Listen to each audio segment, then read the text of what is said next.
Hi, everyone. Welcome to another Sunday Zoom meeting and another podcast episode.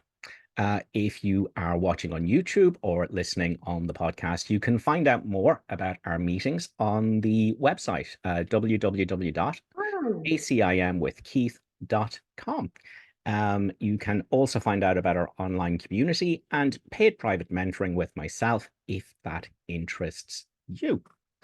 Okay, so on with today. So I wanted to start with a quote from A Course in Miracles. This is from the Song of Prayer. It's from chapter 2 on forgiveness, section 3. And this is paragraph 7. Forgiveness has a teacher who will fail in nothing. Rest a while in this. Do not attempt to judge forgiveness, nor to set it in an earthly frame. Okay. Do not attempt to set forgiveness in an earthly frame. So what's an earthly frame? Well, an earthly frame is that you, a body with a story, a person, have done something bad on me, a body with a story, a person, and you have caused me upset. But now I, being a holy ego, I being an awakened ego, I being a spiritualized ego, and I being a fabulous Course in Miracles student, I'm going to grant you forgiveness. That's an earthly frame. Okay, so the Course is saying, do not see this as one body forgiving another body. That is not what A Course in Miracles is about. That's way off the mark.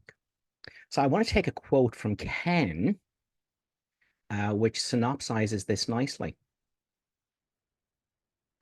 And this is from For They Have Come. You do not forgive your brother. There is no brother. You forgive the mind that thinks it is him, which means you forgive the same mind that thinks it is you. That is what you always forgive. This will help you get dislodged from the form, from the person. You don't forgive a person. There is no person. If you think you have to forgive a person, you have fallen right back into the ego's trap. You forgive the mind that made the same mistaken decision that you are making. You recognize that the minds are the same. And this is what allows you to be gentle and patient. Okay, so let's take a few rounds of quotations from the Course. Your mission is very simple. You are asked to live so as to demonstrate that you are not an ego, and I do not choose God's channels wrongly. Chapter 4, section 6, paragraph 6. The next is from the introduction to the psychotherapy pamphlet. What he does not realize and needs to learn is that this self, which can attack and be attacked as well, is a concept he made up. Further, he cherishes it, defends it, and is sometimes even willing to sacrifice his life on its behalf, for he regards it as himself. This self he sees as being acted on, reacting to external forces as they demand, and helpless midst the power of the world. This is from chapter 31, or 31, I should say. This is section 7, paragraph 7. The concept of the self stands like a shield, a silent barricade before the truth, and hides it from your sight. All things you see are images, because you look on them as through a barrier that dims your sight and warps your vision, so that you behold nothing with clarity. The light is kept from everything you see. If you did not have a concept of the self, the light in everything you see would not be other than you. You would not be separate from it. It would be oneness. Only thoughts say otherwise. a concept of who you are that's wrong. This is from lesson 92. In darkness, you perceive a self that is not there. Strength is the truth of you. Weakness is an idol, falsely worshipped and adored, that strength may be dispelled, and darkness rule where God appointed that there should be light. What you are is the light of the world, the light that's in everything. Indivisible, one. And the only thing that says otherwise is thoughts, out of which you make a self that is not the Son of God and that you pretend to be. This is from chapter 2, section 6, paragraph 4. The correction of fear is your responsibility. When you ask for release from fear, you are implying that it is not. You should ask instead for help in the conditions that have brought the fear about. These conditions always entail a willingness to be separate, to be a separate self, apart from all of creation. Okay. Arrogance makes an image of yourself that is not real. It's the concept of what you think you are. It's not real. It is this image which quails and retreats in terror as the voice for God assures you that you have the strength, the wisdom, and the holiness to go beyond all images. You are not weak, as is the image of yourself. You are not ignorant and helpless. Sin cannot tarnish the truth in you, and misery can come not near the holy home of God. Only your thoughts say otherwise. It's from chapter 31, section 7, paragraph 12, line 1. Whatever form temptation seems to take, it always but reflects a wish to be a self that you are not. The concept. I am this, I am that, lies. Concepts. This is from lesson 358. Let me not forget myself, small s, is nothing, but myself, capital S, is all. And the self is literally all. It is the light of the world shining in everything. Only your concept of yourself, which is a lie, veils that from you. There is one light as the truth of everything, and you're not separate from it, other than in thoughts. So this is from lesson 166. Now do we live, for now we cannot die. The wish for death is answered, and the sight that looked upon it now has been replaced by vision, which perceives that you are not what you pretend to be. A person, separate and apart from all of creation. It's what you pretend to be. That is not what you are.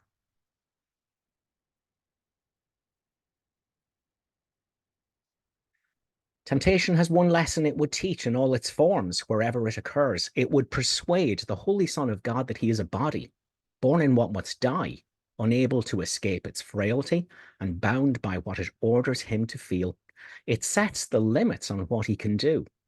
Its power is the only strength he has. His grasp cannot exceed its tiny reach. Would you be this, if Christ appeared to you in all his glory, asking you but this? Choose once again if you would take your place among the saviors of the world, or would remain in hell and hold your brothers there. For he has come, and he is asking this. So until we start our study of A Course in Miracles, we think we're a body with a story. That's not you. It's a concept. It's a lie. It's separateness.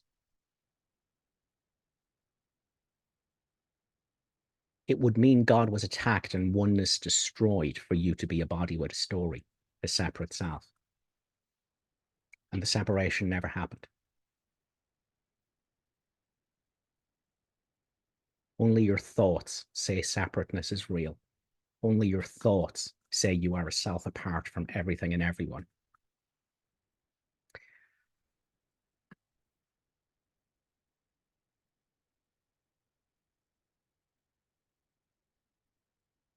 And when you make a self for yourself, you make one for everyone else as well.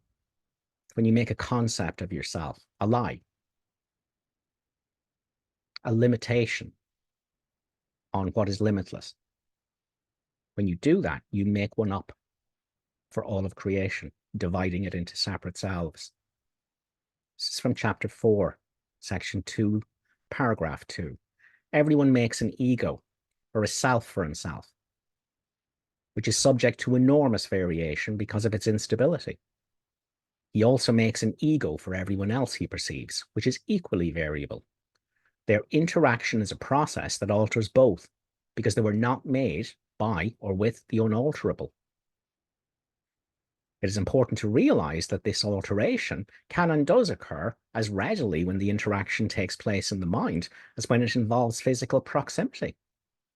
Thinking about another ego is as effective in changing relative perception as is physical interaction.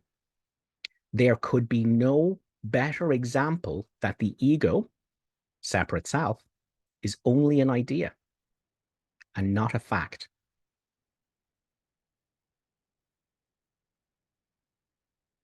Separateness is just a thought in your mind that isn't true.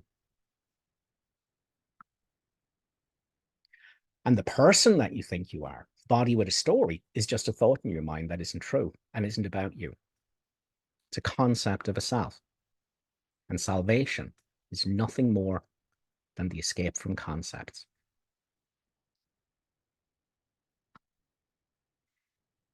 Let's see if I'll take any more.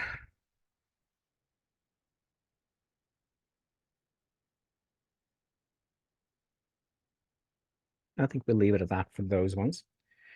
Okay, so you're not a self. You're not a separate thing. You're not apart from all of creation.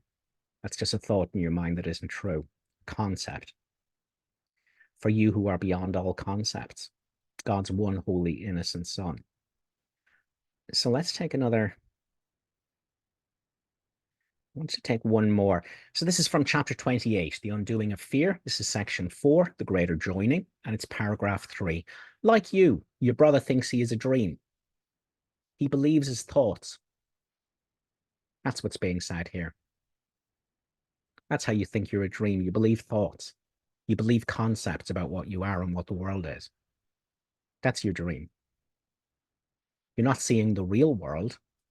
You have a narration running in your mind about what the world is and what you are and how you are separate from it. So you're not seeing the real world. You're seeing the story that you're spinning in your mind about the real world. And you're the only one that sees it. It's a dream. So like you, your brother thinks he's a dream. He believes his thoughts. Share not in his illusion of himself, for your identity depends on his reality. Think rather of him as a mind in which illusions still persist, but a mind which brother is to you. He is not brother made of what he dreams, nor is his body, hero of the dream, your brother. It is his reality that is your brother, as is yours to him. Your mind and his are joined in brotherhood. His body and his dreams but seem to make a little gap where yours have joined with his. Your thoughts about what you are in the world is, his thoughts about what he is in the world is. That's the dreams that mean nothing. So you have to see your brother as something other than a dream, other than his dream of himself and other than your dream of what he is. And to do that, you have to know what you are that's not a dream, that isn't a thought, that can't be conceptualized. Okay. So forgiveness is not, I, the body, have been upset by you, the body, but because I'm a good course student and because I want to get into heaven, I'm going to forgive you for what you did. The course has a name for that. It's called forgiveness to destroy. It makes sin real and seeks to excuse it. Now, in the Course, sin is just another word for separateness, which is ego.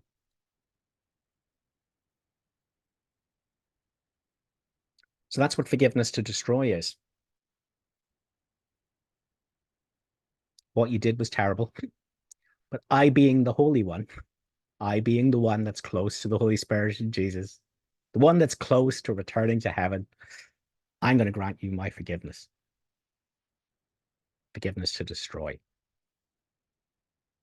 But you destroyed yourself first by identifying as an ego. And so, of course, you're going to try and destroy your brother by seeing him as an ego and not our shared identity in the Holy Spirit, the presence that we are there.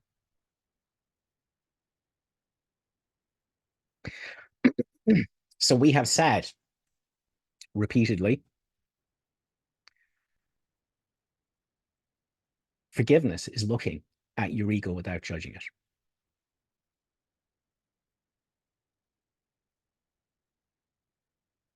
If I'm upset, it's got nothing to do with what just happened in the world. That's a lie. That's projection. That's blame. I have decided to be something that can be upset, a concept of who I am, a lie, an ego identity. That's what I've decided. I've decided I am the thinker of the insane thoughts talking to themselves in my mind. I am the narrator, the insane narrator that's going around telling myself about everything I'm looking at, like I'm going to write an essay about it later.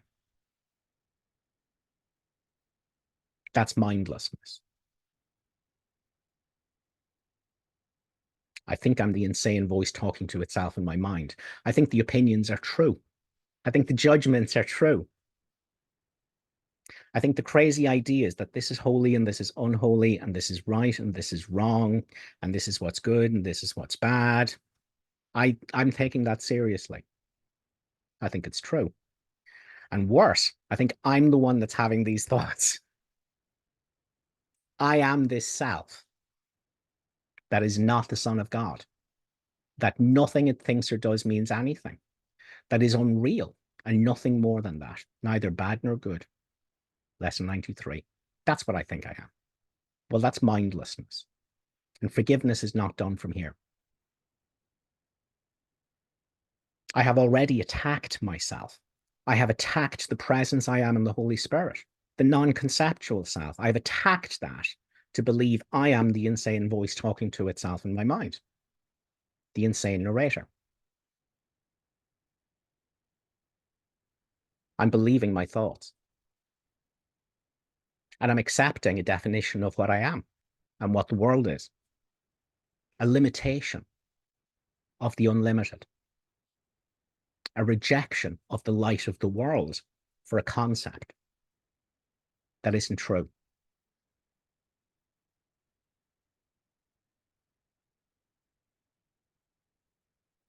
So forgiveness is not done from there. That's why everyone goes, no, the Course in Miracles doesn't work for me, doesn't work. Because everyone is like, how do I, the ego, forgive that ego for what they did to me and cause me all this distress? How am I supposed to forgive that? Mindlessness. Forgiveness to destroy, but only because you've destroyed yourself first. To accept limitation of what you are as the light of the world. To be a self you are not. To be a body with a story. So instead, forgiveness is the formula we've been given to exit mindlessness. To remember, oh yeah, my God, I'm not the insane voice talking to itself in my mind and all the thoughts are wrong. I just don't have to believe them. Because they're lies. They say separateness is real. They say guilt is possible. They say death is real. They say there's things to fear. All lies. The atonement says otherwise.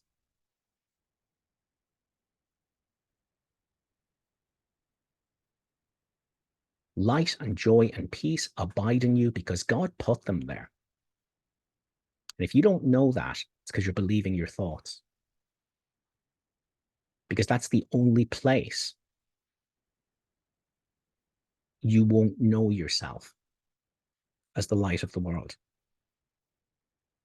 by losing yourself to definitions and thoughts and concepts. And that's the only place you'll see your brothers as anything other than the one light of the world,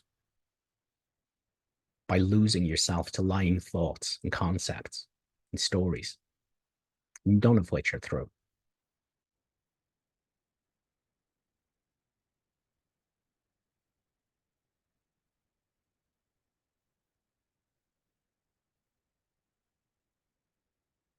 So our forgiveness process, I look at the fact that I'm identified as the story, the insane voice talking to itself in my mind. I think it's me. I'm trapped in hell, the hell of separate identity, the lie. How do I escape? I look at the error, the problem as it is, rather than the way I'm setting it up.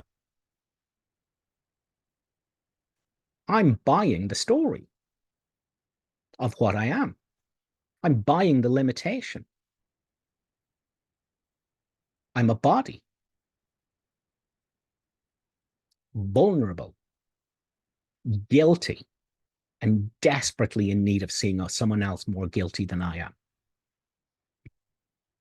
I'm a body feeling wrong and in desperate need to find people that are more wrong than I am. So I can just about cope with the awfulness of separateness through attack, through finding scapegoats, through seeing the wrongness in everyone else and me as the innocent victim ego, the innocent victim body, the story, the self-concept, the nonsense.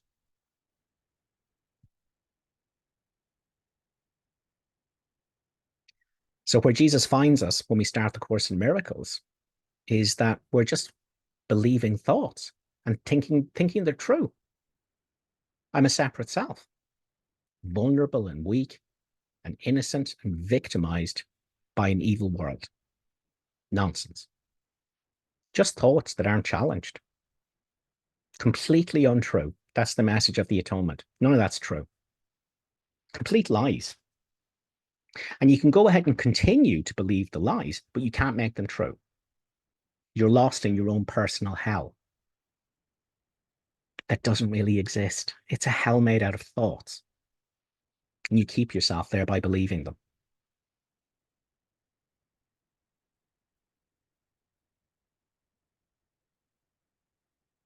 And you don't have to keep believing them.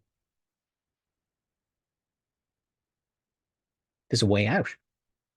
Jesus says, now you're being shown you can escape.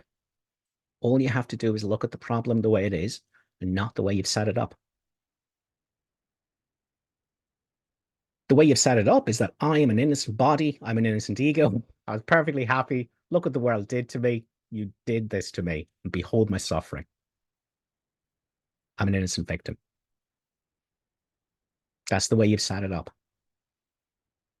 And it's set up that way so you never escape. Ever. But now you're being shown you can escape. But you must look on the problem the way it is and not the way you're setting it up. You're choosing to be an ego, a body with a story, a mortal thing, a delicate thing, a victimized thing, concepts, unchallenged thoughts, completely untrue. So you look at the fact that you're believing your thoughts. You look at the fact that you're identified with the insane narrator in your head.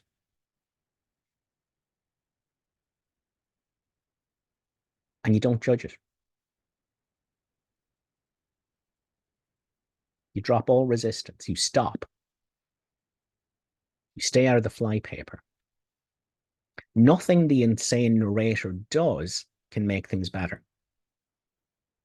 Nothing the insane narrator does can cause forgiveness. Because the insane narrator is still ego. So you can't think you're the insane narrator in your head and escape ego. You can't escape the self you think you are that you're not to do forgiveness.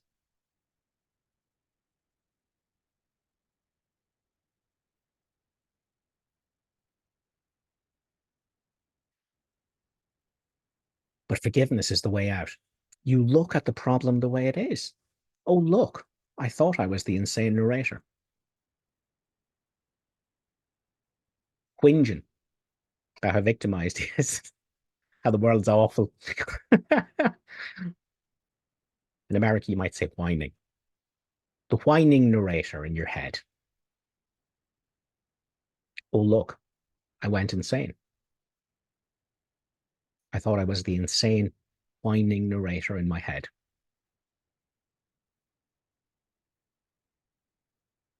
So you look at that without judgment. Now, who is seeing this? Who is seeing that you're not the insane, whining narrator in your head?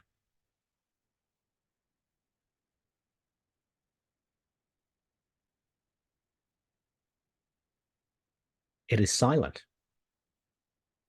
It is still. It's not thinking and having opinions and judging. It is quiet. It just looks. It is peaceful. It is a softness that was always in your mind, but you were overlooking it. It is a felt sense of being. It is a spaciousness around all the insane thoughts and suffering.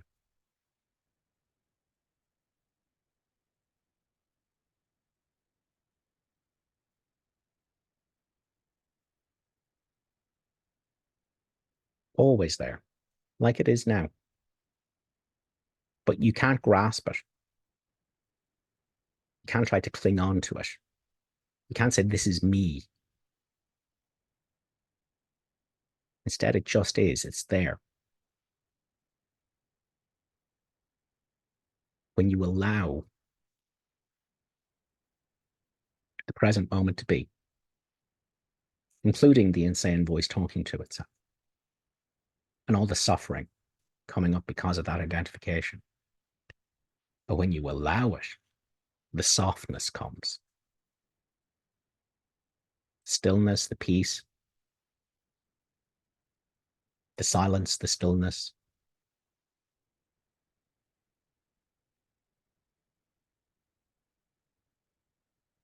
That's what you are. The light of the world. Not a person, not a body, a presence, a non-conceptual presence.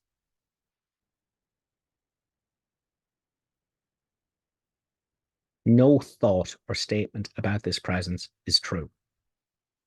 It is non-conceptual. It is a pure presence. That is the truth of you. And it's always in your mind. Always in your mind. You have a wrong mind and a right mind. They are always concurrently present, but they are dissociated. You can only identify as one. It's one or the other. It cannot be neither, and it cannot be both. Either you think and are mistaking yourself for the insane narrator in your head. The thing, the story you're making up out of concepts and thoughts, the story of me, the awful ego or the holy ego. But it's a story. And it's not about you. But you can be that, or you can be this presence, this stillness, this quiet center, this stately calm. This is purely a question of identity. You don't have to shout down your thoughts. You don't have to smother them. You don't have to push them away. None of that. It's purely identity.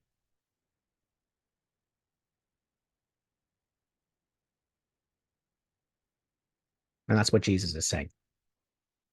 All temptations is but the temptation to consider yourself a body with a story and an insane narrator in it. Would you be this if Christ himself appeared? The stillness in your mind now, that's Christ. Would you be this if Christ himself appeared and asked you this? For he has come and he's asking you this. Will you be the insane narrator? Or will you be this peace in your mind?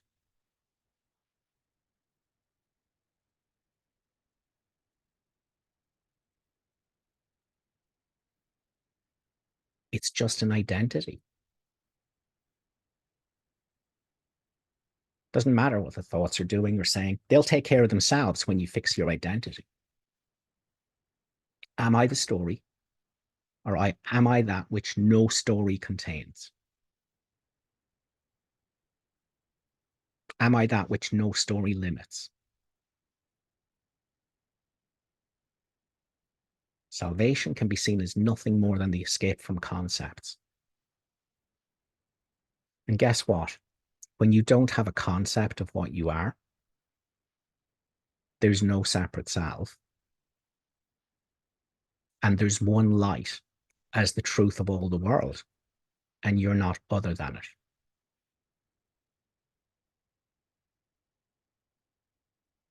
The ego is legion, but the Holy Spirit is one.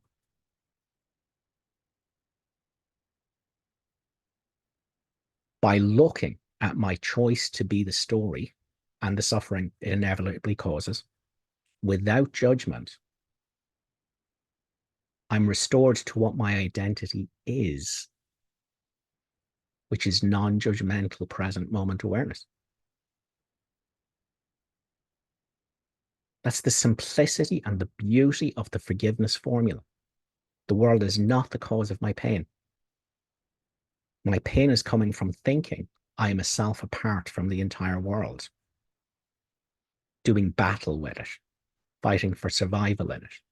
And that self doesn't exist. It's a thought in your head, a concept that isn't you.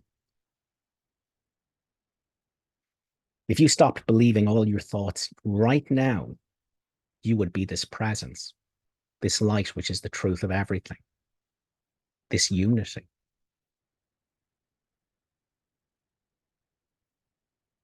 You would be the Holy Spirit, the light that shines in everything, God's one holy innocent Son.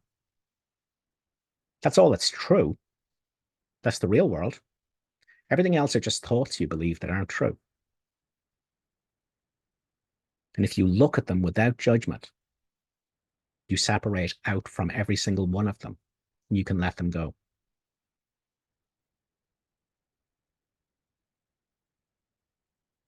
That's why Jesus says our task is not to seek for love, but to find and remove all the obstacles you have placed in the way of love. They're just thoughts. That's the only obstacles that's there.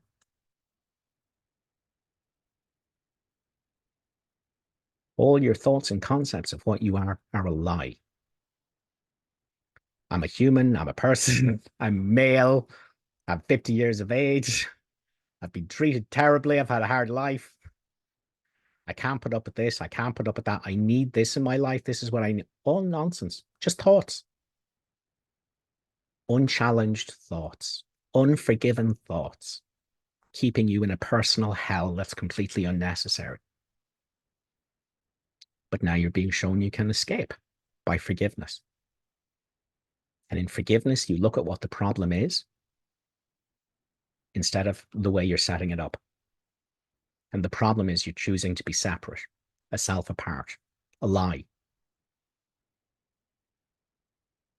And if you look at that problem with no judgment, without commenting on it, without having an opinion on it, you just witness non-judgmentally,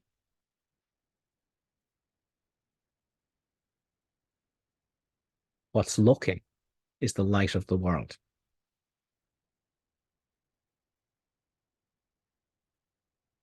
Because what you are is a non-judgmental awareness. What looks without judgment cannot be the ego.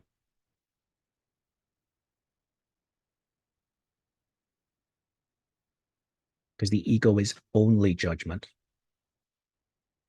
and spirit is the complete absence of judgment. If you look on your decision to be an ego without judgment, what's looking is not the ego. You found the exit door from hell. The only one. Before that, you thought you were the narrator, going, how do I fix this? How do I get rid of the darkness? How do I feel better as an ego? How do I forgive this awful person for what they've done to me? And how do I forgive myself because I'm suffering and I shouldn't be suffering? I'm a course student. That's just the insane narrator. That's not you.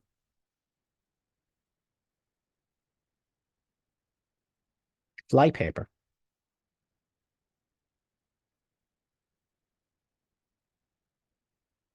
You are this presence. And forgiveness takes you back to it every single time. By looking at your decision to be the mad story, the insane narrator, just looking with no judgment.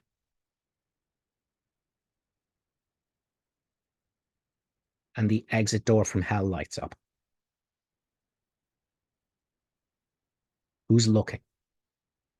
Without judgment, without comment.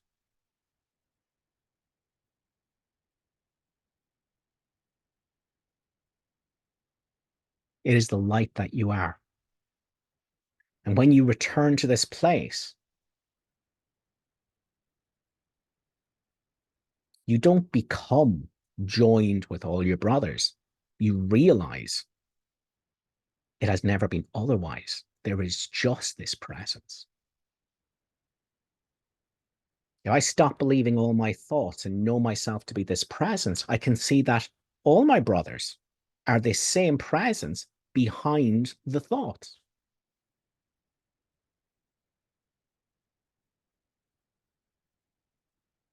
There is just this presence. There is just the light of the world. There is no me, the separate self. That's just a story, a concept. In the absence of the story, it's not true. And it will cease to be your experience. And so this is what we are working towards with forgiveness.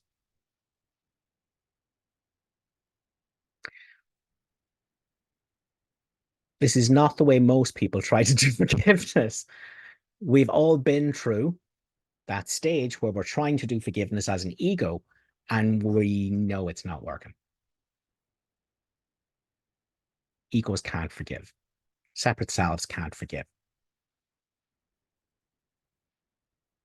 You fall back into the presence where everything is already forgiven.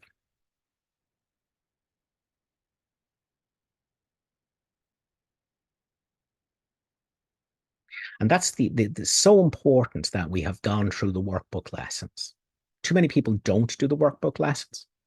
And then afterwards, they're trying to go, how do I do forgiveness? But they're asking that as the insane narrator, the insane voice talking to itself. They're busy with the flypaper. How do I, the ego, fix this ego problem? How do I, the separate self, fix this separate self problem?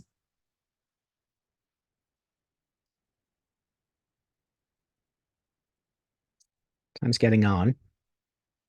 But I want to read this from lesson 69. Very quietly now, with your eyes closed. Try to let go of all the content that generally occupies your consciousness. It's your thoughts. Think of your mind as a vast circle surrounded by a layer of heavy, dark clouds. The clouds are the thoughts. You can see only the clouds because you seem to be standing outside the circle and quite apart from it. So the problem is not only the clouds, which are your thoughts, But the self you think you are is also a thought. So there's the clouds, which are thoughts. And another cloud is just the thought that you are the thinker of those thoughts, but there's no thinker of thoughts. And you're the one that can see this in the holy instant. From where you stand, thinking you are a concept, a thought, you can see no reason to believe there is a brilliant light hidden by the clouds, your thoughts. And the light is you, the light of the world, this presence. The clouds seem to be the only reality. How true.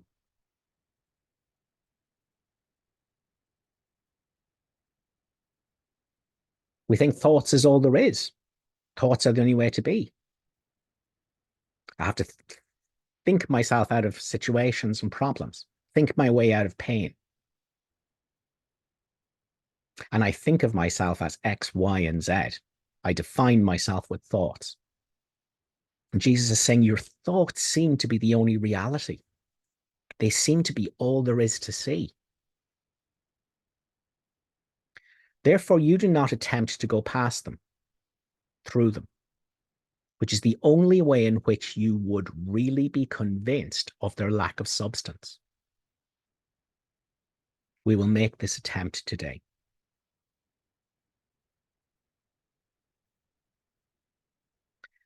After you've thought about the importance of what you are trying to do for yourself and the world, try to settle down into perfect stillness,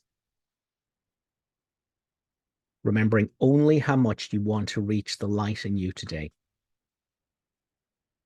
Determined to go past the clouds. Reach out and touch them in your mind. These are your thoughts. The thought that you're a person, that you're X years old, that you've got X amount of years left on the planet, that you have a history, that you have a scary future, that you're the worst course student in the world, or you're the best course student in the world. All thoughts. None of them are true because you're not a person. Only your thoughts tell you that's what you are. And they're all lies. Reach out and touch them, your thoughts, the clouds in your mind. Brush them aside with your hand. Feel them resting on your cheeks and forehead and eyelids as you go through them. Go on. Clouds cannot stop you. No thought can limit or stop you unless you make the mistake of believing it. Unless you make the mistake of not forgiving it.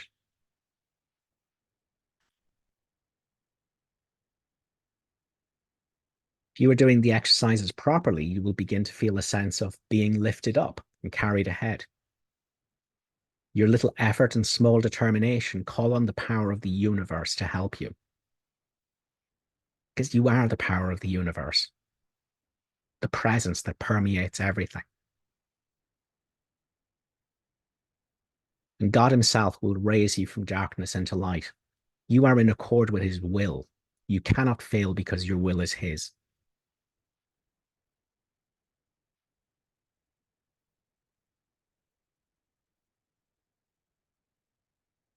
That's what forgiveness is.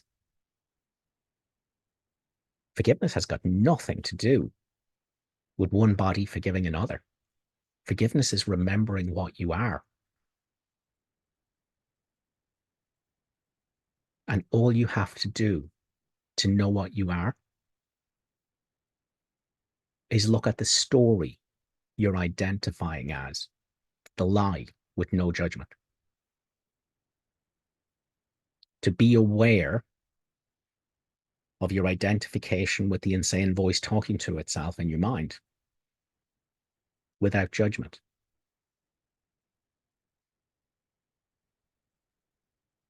And what's looking is non-judgmental awareness, the light of the world.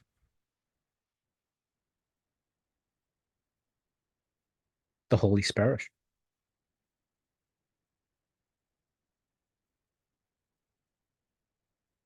The oneness behind the dream of fragmentation. And what you are, everyone is.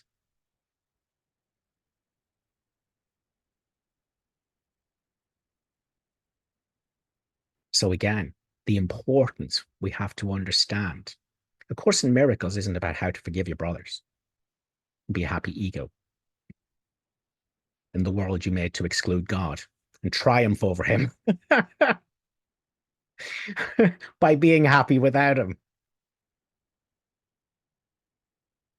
Because you won't be happy. Do not set forgiveness in an earthly frame.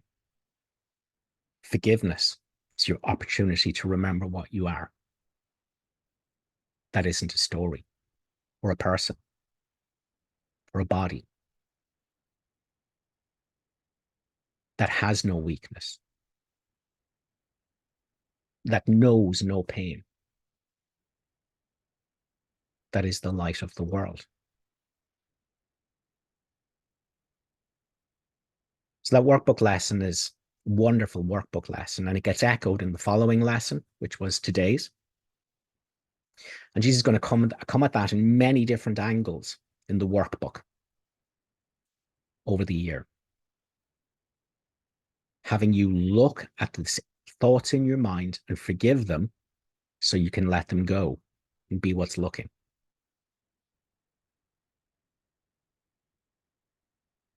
So you can remember what you are outside of concepts.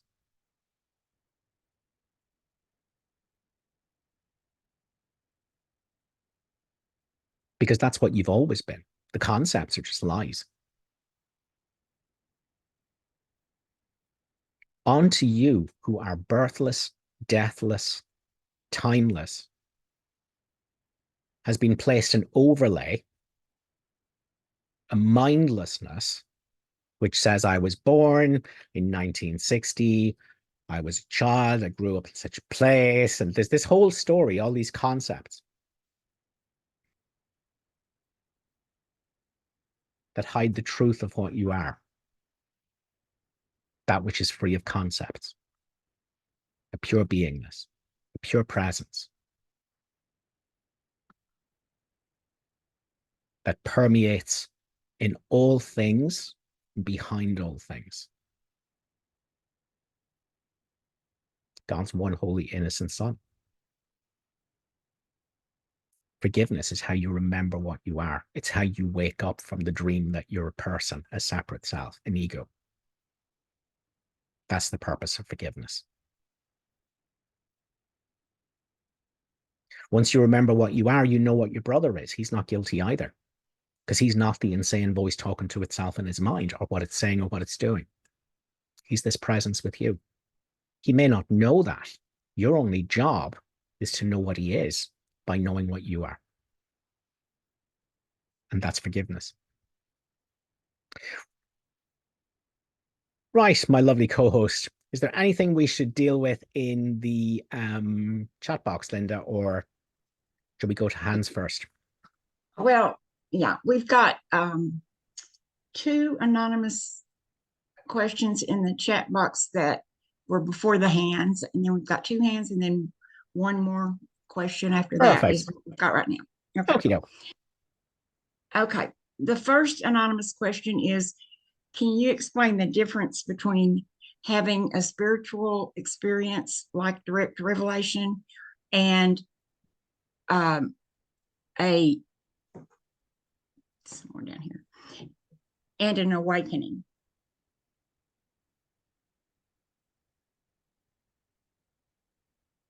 So a spiritual experience, if you're talking about revelation, that's a temporary glimpse of the end, the complete lack of separateness, non-duality, just God. It's a temporary glimpse of the end, but it is not a fundamental shift in identity.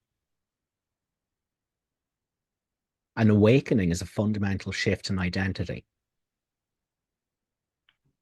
It's a seeing that the person you always thought you were is a story,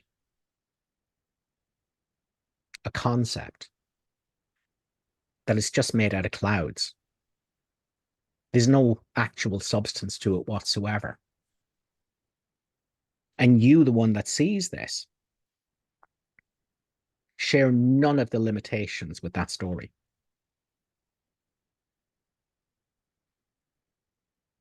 So an awakening is a fundamental shift in identity. If you have an awakening, you can never again fool yourself that your thoughts are true, any of them.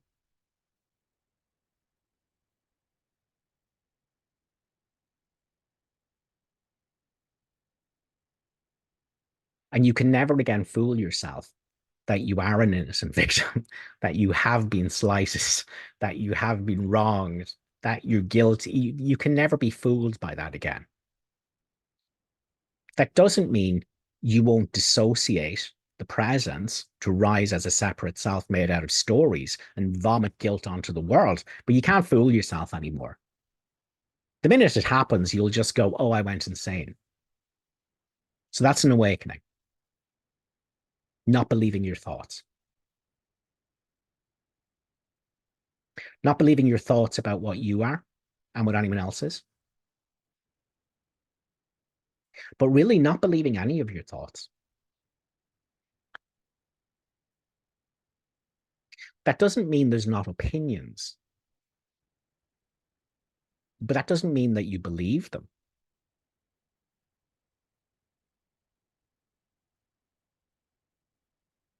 So you can have lots of opinions while simultaneously just being a witness to thought processes that are based on the place that the body was born and the upbringing the body had and the teachers the body was exposed to and the challenges the body had. I mean, you can notice all that and see opinions there without taking them seriously, without seeing them as anything more than clouds. So again, a spiritual experience, and it doesn't have to be revelation, it could be anything. But it's a glimpse, it's a glimmer. So it could just be a glimpse or a glimmer of the fact that you're not a person, that you are this presence.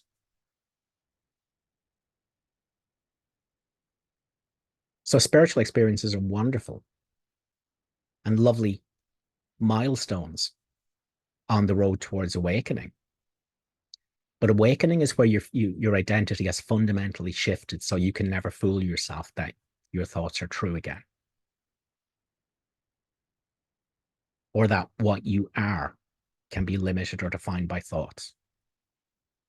Or that suffering is real. So what's the other question in the chat box, Linda? You just need to take yourself off mute. Okay. When I lay in bed at night, I always clear my mind and reflect on the daily lesson. I will get loving thoughts that come to me, but I always question their validity. Is ego capable of loving thoughts to try to trick us to believe they're from self? Thanks.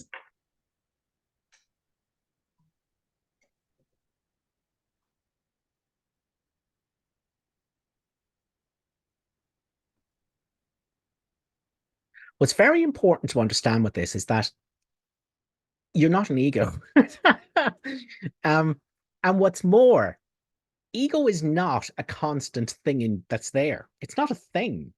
It's a fiction. It's an idea. It's just a story. And it's not always present. Anytime you're simply allowing the present moment to be, and there's no judging of it or thoughts about it, or at least you're not taking them seriously or identifying with them, there's no ego there.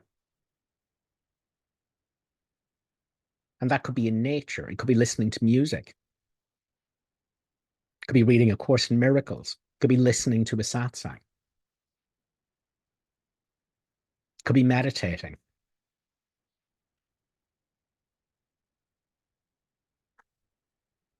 So anytime there's not a resistance to the present moment, a pushing and a pulling at it, a resisting of it and a pushing away of it, a resistance to what the present moment is and a seeking of a better moment. Anytime that's absent, there is no separate self there. There's no ego there.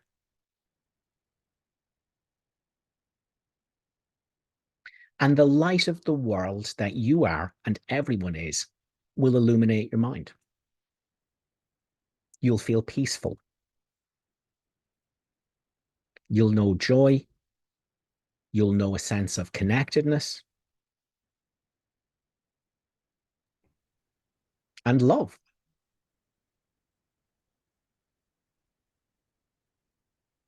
But it's got nothing to do with the world. It has to do with what you've just done with your mind. You've let go of identifying with an insane voice talking to itself in your mind. You're allowing the present moment to be. You are forgiving. You have ended judgment of the present moment. And all that's left is the light of the world that you are. And that everyone is. And that's love.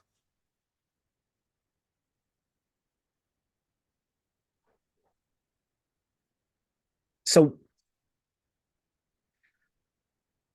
we can go down the wrong track because, Jesus spares, pulls no punches when he talks about special relationships and the murderousness that it is, and that special relationships are not real love. They're cannibalism. It's a getting mechanism, not a giving one. So Jesus pulls no punches in showing the ugliness of special relationships. However, it does not mean there's no love in special relationships.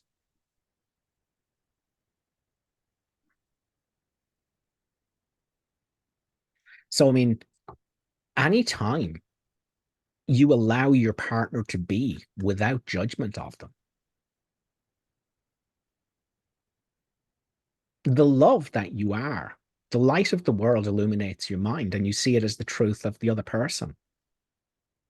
So that's love.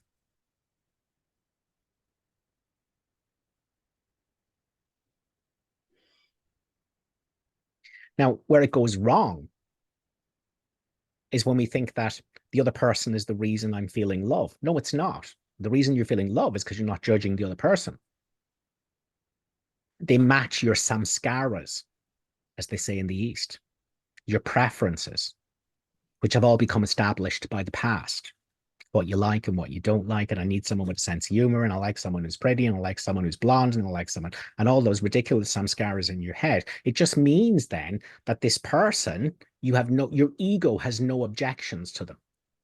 And just for a few moments, your ego shuts the hell up. And when it does, love lights up your mind. But it's not the other person. It's what you did with your mind.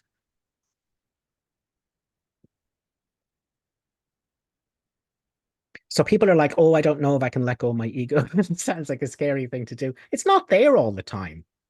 All the times in your life when you felt the greatest joy, the greatest love, the most inspiration, when you felt God's presence, all of your peak experiences in your life is because you weren't there as a separate self. Because there's no separate self. It has to be made up with thoughts, believed thoughts.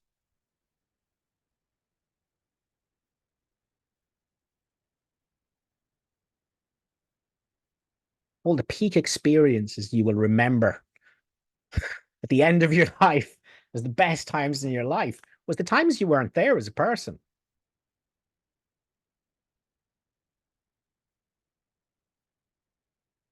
There was just this beingness, which is the truth of you and the truth of everyone.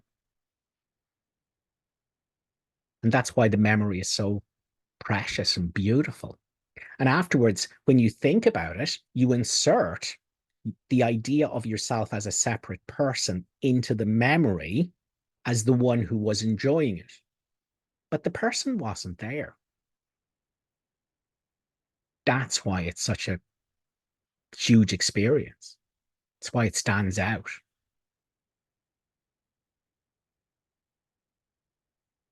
Because anytime you step outside of ego, love waits for you there. When you step outside of the person, which is just a story, the concept, love waits for you there. It's what you are. It's what everyone is. It's the light of the world. but it's not a story. Cool. So shall we go to hands, Linda? Yes. Stephanie Sharon. You're up, Stephanie. Okay. All right. Hi, Keith. Hello. Um, so I've certainly tried to set forgiveness in an earthly frame and realized, what a failure it is. It's a band-aid, and it just created more spiritual arrogance. But the last lessons, the last, 5 or 6 lessons around grievances and forgiveness, I've really been trying to understand the forgiveness principle. And sometimes when I try to just apply the atonement, it seems so abstract. Nothing ever happened at the reality level. And so, but I try to not do anything. I ask for help. And then I just kind of let the story be there as I'm waiting, and not to let the ego come in and say, look, I want to help you. I want to help you forgive. Do you know what I mean?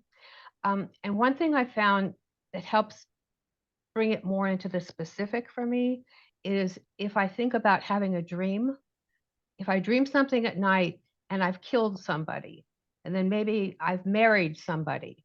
So when I wake up in the morning, I don't get on the phone and call the police to say, oh, I've killed somebody. I need to turn myself in. I'm so guilty. Or I don't say, oh, I need to go get divorced from this person because it never really, it happened in my dream, but I need to take responsibility. So I'm trying to see if there's just so much waiting, it seems like, in terms of the forgiveness. To that dream concept helps with the connection, to understand nothing ever happened. The person that I think did something to me never did anything to me. So I guess I'm just want some feedback on that. And then there's 2 other little pieces of it. Is there no hierarchy of forgiveness? And is there no hierarchy of disaster? So like if you blow up the world compared to if you, kill a bunch of insects, that's basically an ego concept. I don't know on that.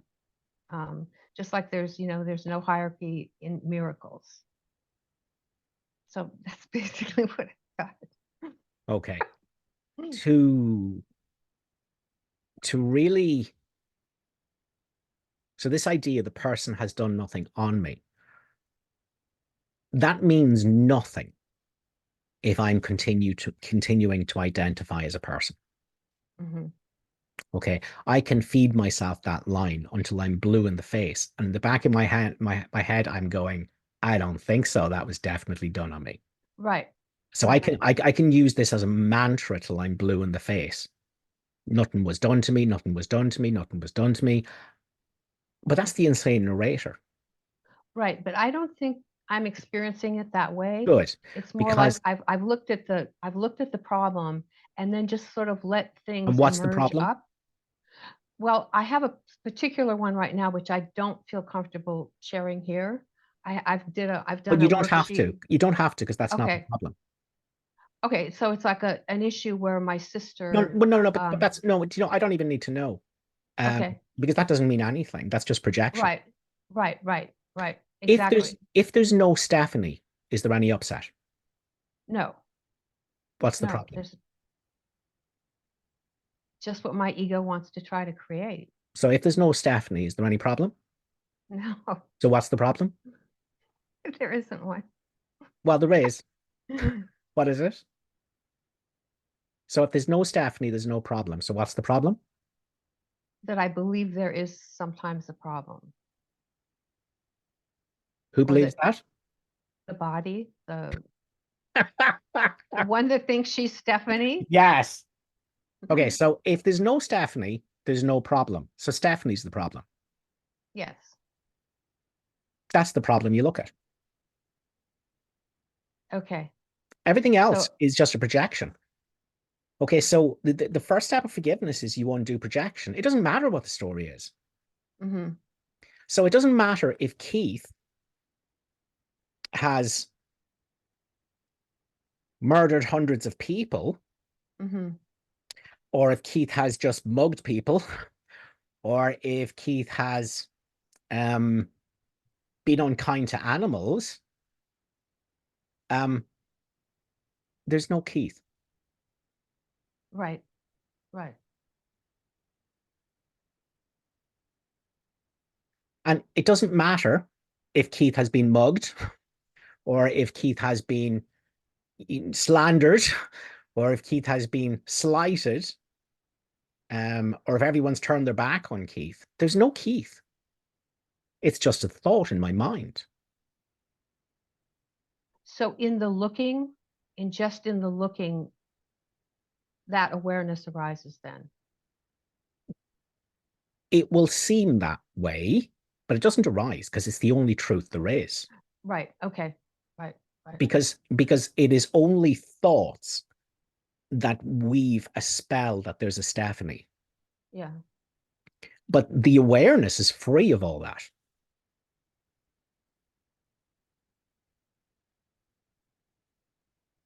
So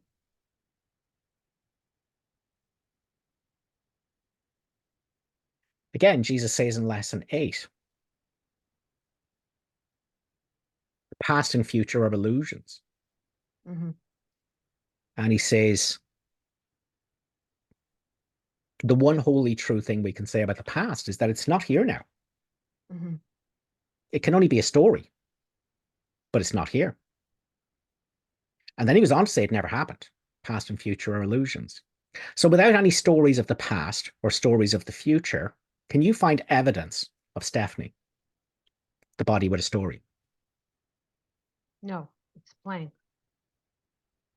So what do you find? Just the one who sees. Okay. And is that your experience or is it a concept? Are you having that experience now? Tell me I'm about the one having that it. sees.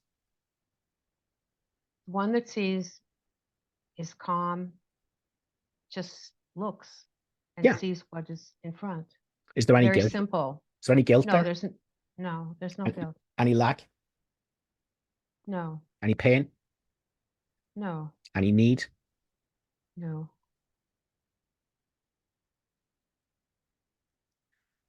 So that's the presence. That's the truth of everything and everyone. And so if it seems like there's a problem, it's because you've dissociated this to identify Yeah. with thoughts Yeah. as a Yeah. story. Yeah. Yes. Yeah. So again, this presence that you are here now in this moment, and it's always Mm-hmm. this moment. Mm-hmm. Am I separate from that? Am I separate from No. that? No. Am I No. separate from that? No. Is your sister? No. Is anyone on the call? No. Is anyone in the world? No. That's the truth. Everything else is a story.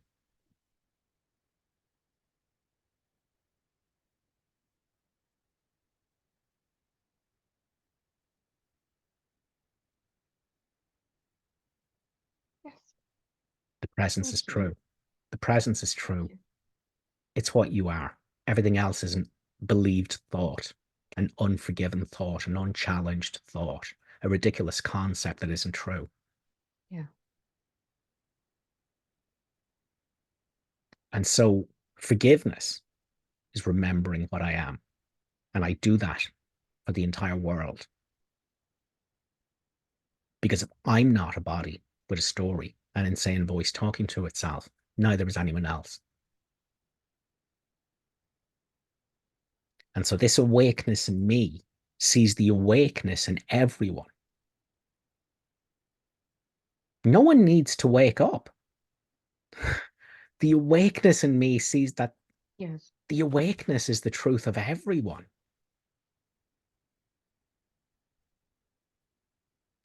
Everything is fine. All things are working exactly the way they should. All things are working together for good, except in the ego's judgment, except in the opinion of the insane voice talking to itself, the insane narrator. But everything is exactly as it should be. It's the atonement. Jesus says the real world is the frame of mind, the state of mind, where the world is seen to be for nothing except forgiveness. Yeah. So the situation with your sister, that we don't even need to know about it because it's just projection, but it is showing you what needed to be healed in your mind. It's showing you the fixation you still have with ego in an area, so you can heal it, so you can let it go. Yeah. So you can return to the stillness, the quiet center, the stately calm, and know it as the truth of all the world.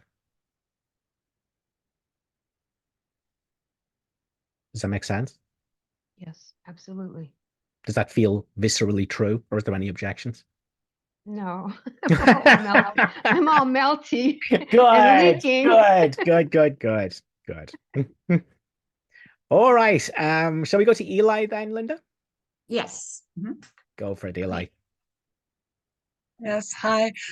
This is something I was actually just going to share with Stephanie and Lloyd, but since you talk so much about forgiveness, I think it needs to be said here, and I'll do my best to explain it properly, because when you have these wonderful experiences, words don't usually cut it and make it sound as wonderful as it was. Regardless, while I was in Hawaii, I had a forgiveness opportunity.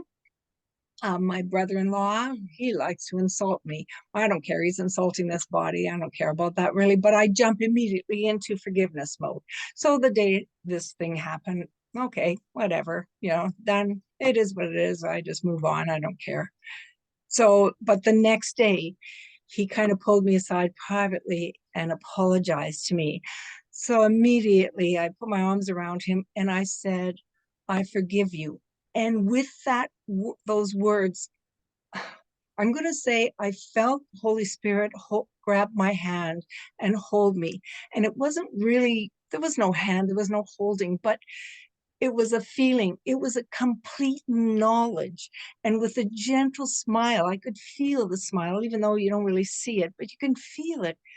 The words were, and they weren't really words, it's a knowledge. It is so, you cannot possibly forgive your brother-in-law. The minute you say, I forgive you, you're not with me anymore. It's impossible because he's done nothing. You can't, absolutely impossible. And the feeling of knowing without a shadow of a doubt that he did nothing because he's not even there. Forgiveness is, God, I get in tears thinking how this feeling, this wonderful feeling that all it is love. It's total love and nothing else exists. And it's the total knowledge of that. Yeah, so And it's I don't think the presence. I'm sorry, what was that? But does it make sense when I talk about the presence? That's the truth of everything Yes. and everyone. Yes, because that's what it is. And nothing else makes any sense at all. No, it becomes irrelevant.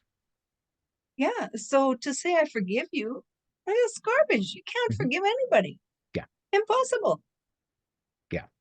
And when you forgive yourself, you don't even need the words, oh, I forgive myself. Well, that's crap. Yeah. Because you get in this, you're pulled into this knowing of love and peace, and nothing else exists. So what's there to forgive? Yeah, everything else is just a thought, a meaningless thought. But once Exactly. once the thoughts are let go of, there's just this Eli, presence. can I just say, Eli, thank you so much. It was so Tears heartfelt. too. I burst into tears. I mean, thank you for that. Anyway, I hope this has grabbed everyone else, because words don't cut it, but I tried. Yeah, no, but look, it's beautiful, and Eli, it's a nice testifying as to the truth of what Jesus is saying.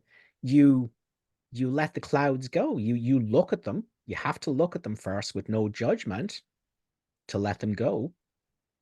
And what's left is this presence. And it's not separate or other than anyone else. And that's love. So thanks a million for testifying this works. Jesus isn't a liar. You're not better off No, he believing your certainly isn't. thoughts. You let your thoughts go. There's only love. There's just the light of the world, the one light of the world, which is the truth of everything and everyone. So have we more to deal with in the chat box then, my lovely co-host, Linda?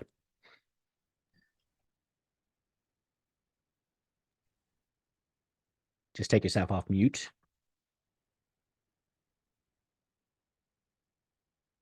Just take yourself off mute, Linda. Okay, there was one when I, told you before that there were hands up. Now there's like another hand and several more questions. But if you want, you can just decide. So we have about 10 minutes. So Okay. did the chat box come first or the hand? The chat box. Okay. Sure. This is from Roland. Does this mean a body should not ever forgive another body?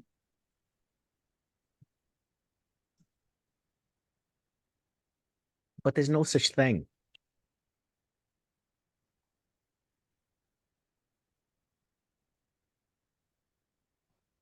In truth, there's no such thing. But if a body forgives another body, that's forgiveness to destroy. If someone comes up and assaults me on the street and robs my phone and my wallet and beats me up, and then I go to forgive that, and I try to do it as an ego, as a body, and I'll try to do A Course in Miracles, and I'll go, Holy Spirit, show me another way of looking at this. And then I'll think the Holy Spirit comes in and goes, well, they had a drug problem and they didn't have the same upbringing you did, and they didn't know right from wrong as much as you did. And I'll go, oh, I can forgive them. Nonsense. Forgiveness to destroy. Forgiveness in an earthly context. You did not remember what you are. Now, is there a benefit to that? There is a relative benefit, temporary, within the dream of separateness. And the Holy Spirit can work with anything.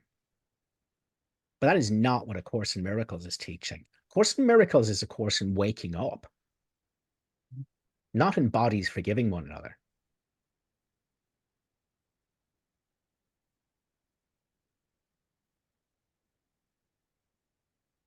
So instead, forgiveness is where you remember what you are, which is not a body.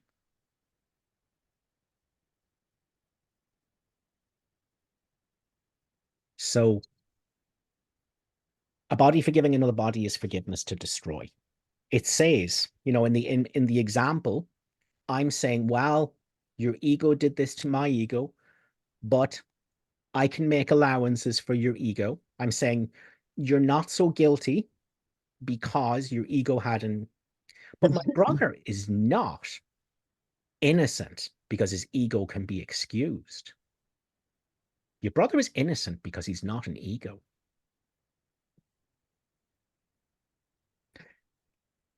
Your brother might be believing his thoughts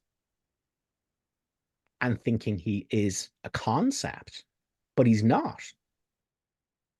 All concepts are wrong. They're not true.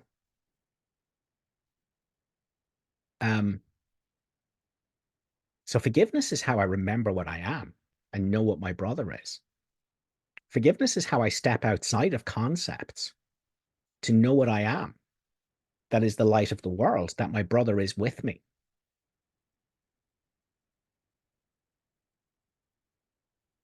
Anything else is nonsense. It's me being a holy ego. It's me attacking my brother to see him as an ego that can be excused and that can allow me to feel like a holy ego. So I'm attacking my brother who is the presence.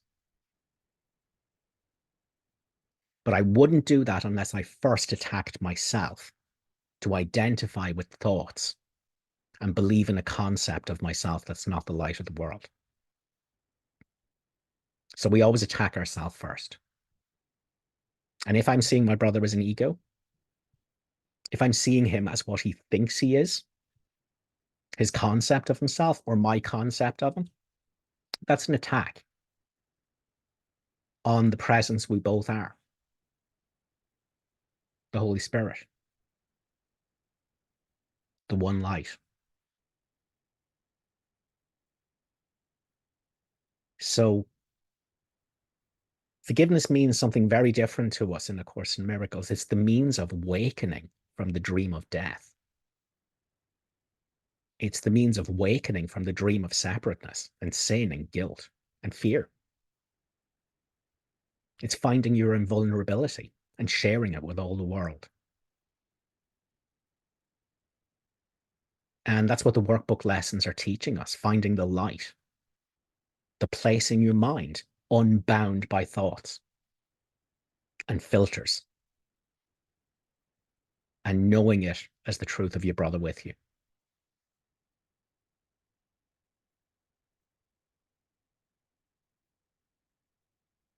So we can certainly forgive to feel better as bodies within the dream. But it won't waken us from the dream of death. It won't end suffering. It's not healing. And that's what we're about. That's what the Course is about.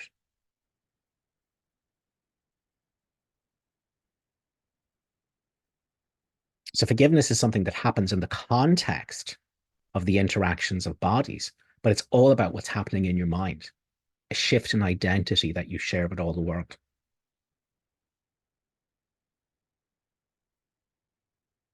So we have time for one more in the chat box then, Linda?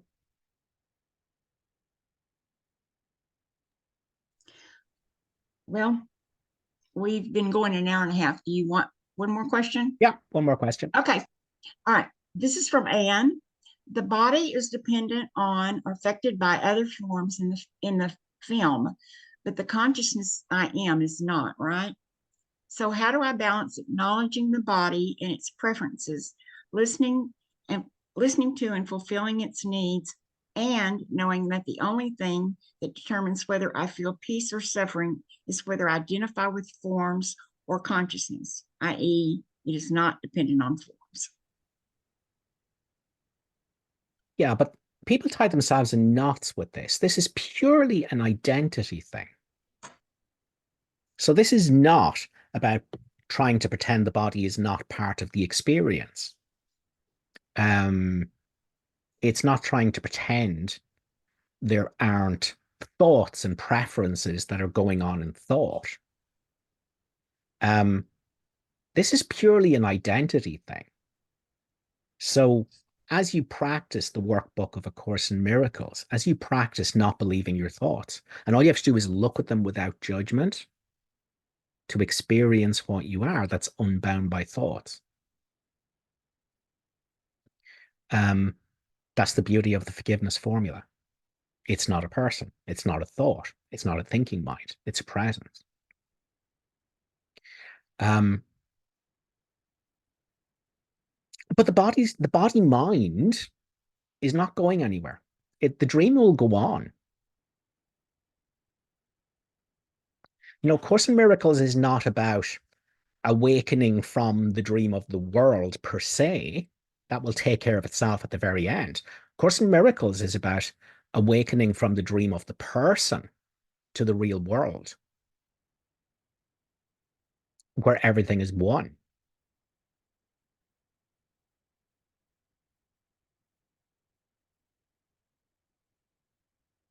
Where there's no more identity. There is just the light that's everything.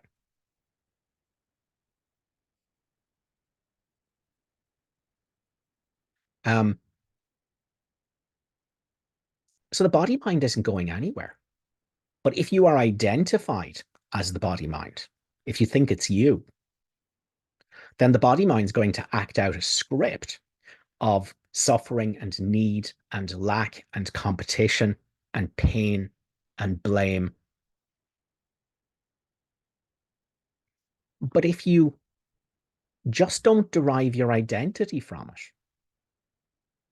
if you keep learning to return to the quiet center, the stately calm, the changeless dwelling place, If you return back here and this is the truth of what I am, everything else is just a thought. Now the body mind can act out the Holy Spirit script of peace, abundance, shared interests, forgiveness. But I'm not the body mind either way. If I'm deluded that I am a body mind, which is just a thought, but if I believe the thought, then the body mind just acts out the ego script of separateness and fear and hatred and guilt and judgment and competition and need and lack by believing the lie, by believing the concept that this part of the world is what I am, this little thing, and there's the world over there, which is a lie. But if I don't draw my identity from the body mind, if I keep falling back here into the awareness, the presence, which is the truth of everyone behind thought, the body mind acts out a different script. But it's not what I am.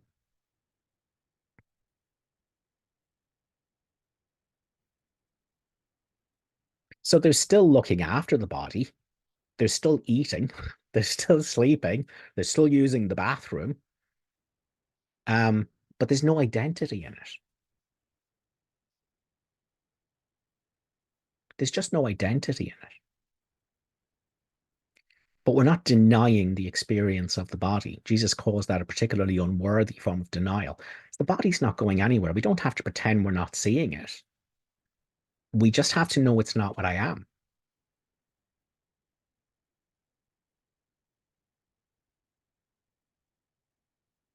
This is purely an identity thing. Over and over again in the group, we keep needing to return to this theme of not confusing form and content. And content is all about my mind. Which teacher am I choosing? What am I identifying as? That's what it always comes down to. It's not about what the body is or isn't doing or should or shouldn't do, or a set of rules for the body or anything like that. No, no, no, no. This is purely, what do I identify as? Am I the insane ringmaster in my mind? The neurotic commentator, the narrator? Is that what I am?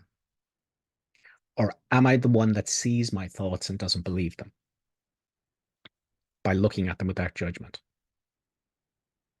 Am I the stillness, the presence behind thoughts and feelings? The one none of the stories are about. And forgiveness is about me returning back here. When I go unconscious, when I dissociate the truth of what I and everyone else is to rise as an imaginary separate self. And some form of suffering or judgment or irritation or will present itself very quickly.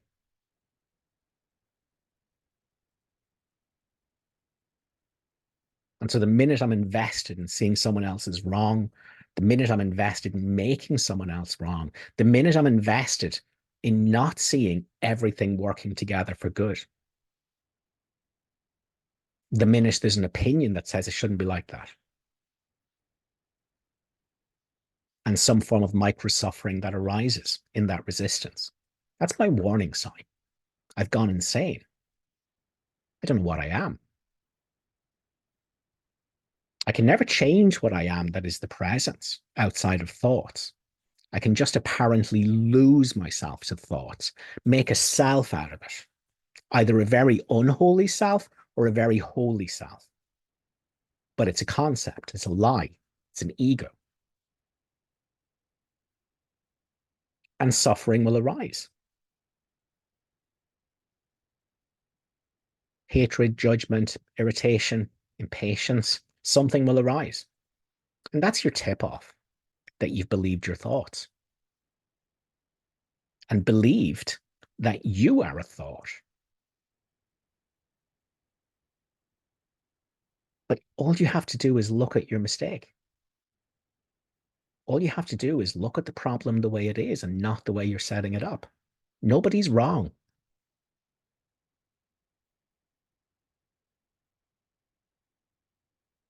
Nobody's wrong. Nothing shouldn't be happening.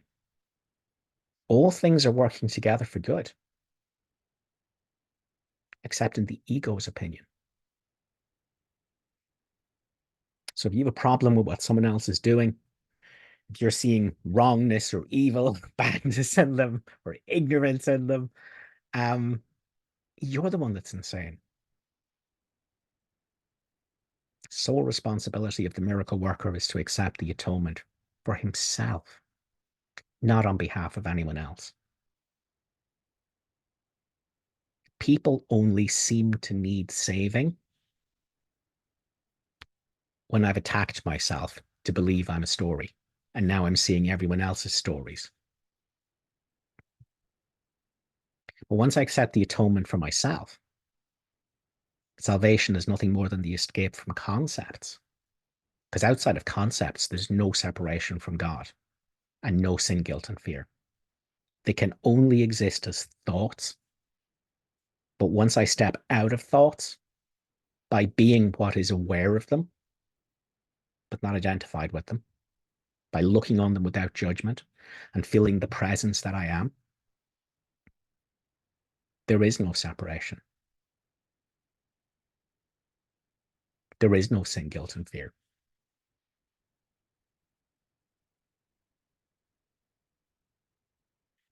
Cool. Thank you, everyone, for your attention today. I hope you got something good out of the meeting. And we shall catch up in the group during the week. Have a wonderful Sunday, guys. Thank you, Thanks so Keith. much, Keith. Thanks, Another great Keith. day. Thank you, Keith. Thank you, everyone. Everybody.